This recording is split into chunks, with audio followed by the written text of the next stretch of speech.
Hi guys, mag part 2 ta guys kay um, napalong ang video na ganina kay out of storage mong nag-delete pa ko.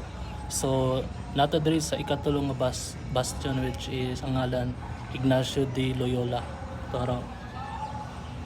So manipod ang ikatulong nga bastion, same kuan ka na ang gigama ni nila para storage sa ilang mga gunpowder sa una para dili mga kuan ma-expose sa mga o in kaso mabombahan siguro. So para safety mo nagigama ni nila nga kuan. So same ganina guys, kana ang abi na og lalom siya pero dili dai para siya oh. So diri nila ipang kuan pangbutan ng mga armas o ng mga gunpowder para safety. So nakalimot ko ganina guys if na-capture ba to, but ang Cebu City ang pinakaunang syudad diri sa Pilipinas. Kay pag-abot ni Miguel Lopez de Legazpi, gideclare ni ang Cebu City as kuan pinakaunang city. Siya po ang pinakaunang gobernador general sa Pilipinas. Dayon like after 6 years kay katong ni kuan siya ni hawa siya diri sa kuan Cebu ni dili ko siya ang next niya dito sa Summer Leyte, but ako nang ibutang sa kuan description guys. But kato after 6 years gideklara ni ang Manila as bagong syudad. So kay ang rason is sa una ang Cebu due to scarcity of foods, wala kay mga pagkaon guro diri sa una.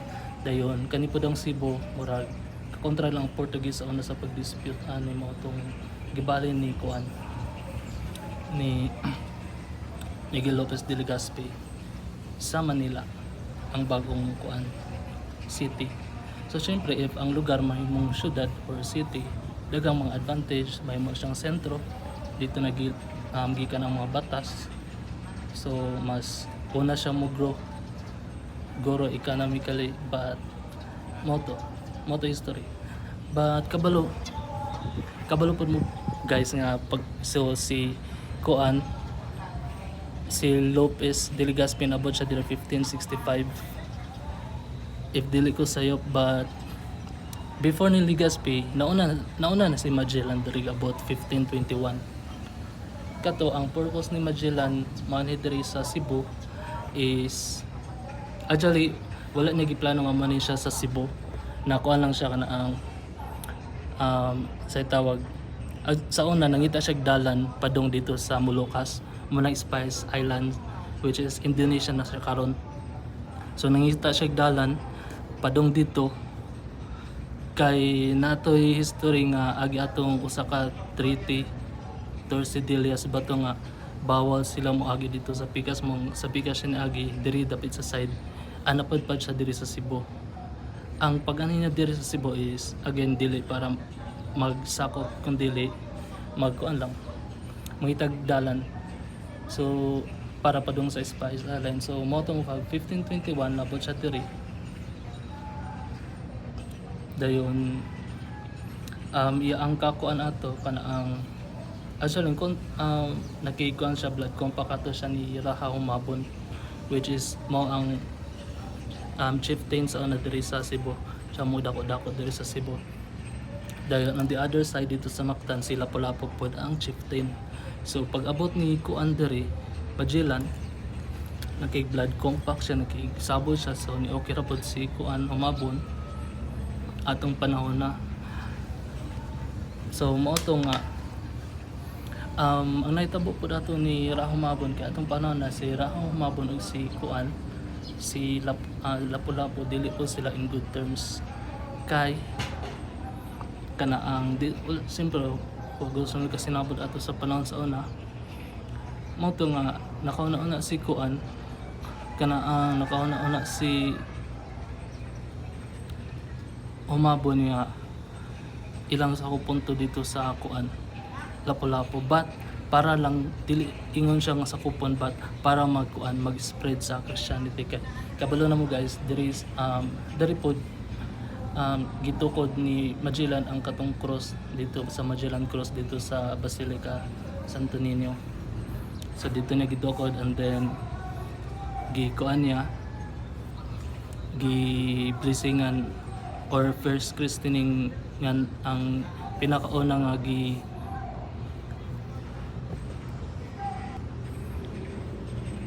ay mo to guys. So pinakaunang gibunyagan diri sa Cebu kay si kuan Rahong Mabon ug si Rahong Mamay. Si Mamay is asawa ni Humabon, and then after nila gibunyagan kauban pod ang ilang mga kuan sa ano kagrupo ni Humabon na pilpog bunyag.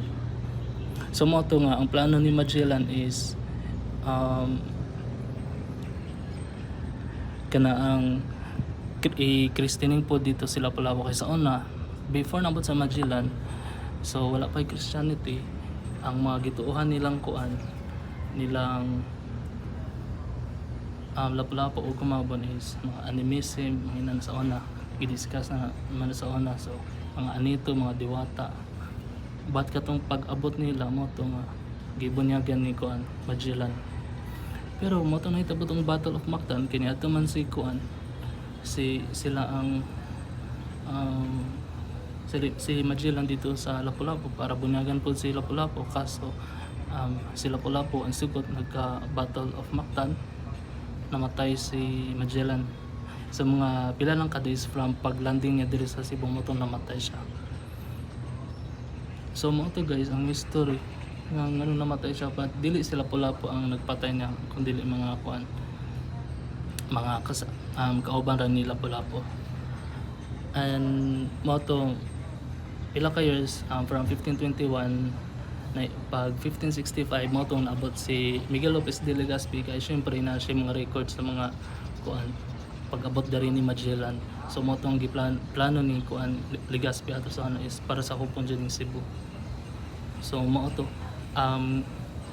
and sa una po dahil guys so mo tong pag-abot ni Miguel Lopez de Legazpi gipang sunod nila ang mga kuan mga balay diri sa una. Ang naabtan ni Legazpi sa una is si Rahat Tupas na, which is pag umangko ni Humabon. Kaya pila na good ka years after. Hi guys, continue ta guys.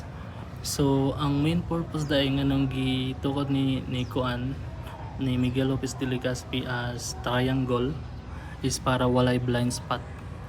So if makabantay mo ang triangle, so if ang usa ka soldier kay nadiri sa usa ka tumoy, so makita niya both ang usa pod ka side diri if naam gani mong kuan diri. So same ang diri nga side makita pod niya ang dito sa tumoy pod makita niya ang pikas side, pikas nga side. Dili ko sure og unsay porma sa mga kuan sa una mga sundalo, if nisulod ba sila diri dahil na ani siya kuan or diri ba ni sila sa kilid sa una or before wala pa nila gitukod. But mo to yung main purpose kuan mo to yung main purpose ani nga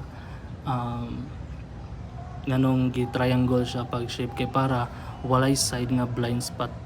So again, if nasa tumoy diri ang soldier dayon makita niya pika side, makita po niya pika side, maybe magbalhin-balhin ang soldier. But og ikumpara mo nimo siya sa circle dagang blank og gihimo ni siyang circle ang kuan fort dagang blind spot. So mo to yung purpose nga nung gi-triangle niya. So para ang usa ka sundalo nga naa sa tumoy makita niya both side sa kuan if naamang gani mo mga terrorist ona or mo sakop sa ila so makita nila. So mo to yung main reason nga nung gitukod niya as triangle ang kuan Fort San Pedro. Then makabalong po mo guys nga napoy Fort Santiago dito sa Manila, pero wala pa kay ko ato nag-research dali ra ko sa Fort San Pedro. So maro to guys, history aning Fort San Pedro gitukod ni Miguel Lopez de Legazpi. And siya mo primero ang gobernador general si Miguel Lopez de Legazpi na abot before ni Magellan. So maro to guys, hope na mo nakatanan. Please subscribe to my channel.